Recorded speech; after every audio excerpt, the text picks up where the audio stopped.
Hey everyone, I've been seeing this Onkyo TXNR676 popping up all over forums and Reddit lately, especially from folks who want a solid 7.2 receiver without breaking the bank. I finally pulled the trigger and picked one up, and after a few weeks of testing it with everything from vinyl to 4K movies, I thought I'd share what's actually good, and where it might not be the perfect fit. Link is in the description if you want to check the product details on Amazon. First off, the power delivery is solid. Onkyo rates this at 210 watts per channel at 6 ohms and 100 watts at 8 ohms, and honestly, it feels punchy in real life. I've got a pair of Klipsch RP600 M2s hooked up, and this receiver drives them loud enough to fill my living room without straining. I've even run it at moderate volumes with a pair of tower speakers in another room using the powered Zone 2 output, and the clarity stays intact. That's handy if you want background music in the kitchen or patio without running new wires. The HDMI section is generous for the price. You get 7 inputs and 2 outputs, all with HDCP 2.2, so you can pass 4K HDR and Dolby Vision signals without downgrading. I've got a PlayStation 5, a Shield TV, and an Apple TV all plugged in, and switching between them is instant. The front panel HDMI input is a nice touch, handy for quick camera or camcorder hookups when I'm editing videos and need to preview footage on the big screen. Onkyo baked in a lot of streaming options. Chromecast built-in is the star here. I can cast Spotify or YouTube from my phone in seconds, and the sound quality over Wi-Fi is surprisingly stable. DTS Play-Fi and Fire Connect let me stream to other rooms or even older Play-Fi speakers around the house, which is great for whole home audio without buying new gear.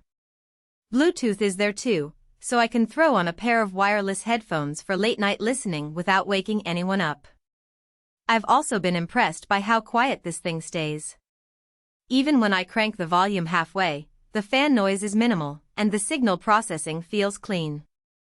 I've run it for movie nights with Dolby Atmos soundtracks, and the spatial separation is solid, voices land where they should, and the bass doesn't bleed into the surrounds.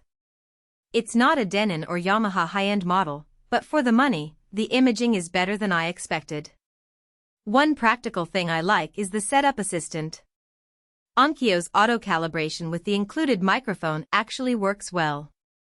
I ran it with my iPhone in the main listening position, and it adjusted the crossover, levels, and distances without me having to guess. That saved me a ton of time and got me close to where I'd tweak things manually. Now, let's talk about a couple of things that aren't perfect.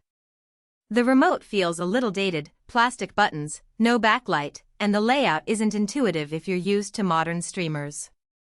I ended up using the Onkyo remote app on my phone most of the time just to avoid fumbling in the dark. Also, the app itself can be a bit laggy when you're scrolling through inputs or adjusting EQ settings. It's not a deal breaker, but it's noticeable compared to what newer receivers offer.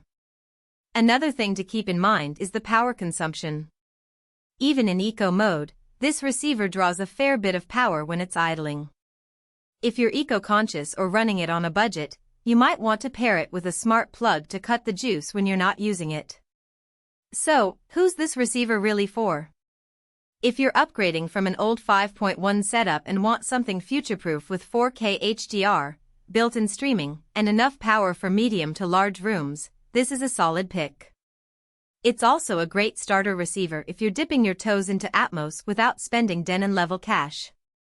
Just be ready to live with the remote and maybe an extra app or two for smoother control. If you're still on the fence, the link is below. Take a look at the current price and see if it fits your budget. Either way, thanks for watching, and I'll catch you in the next one.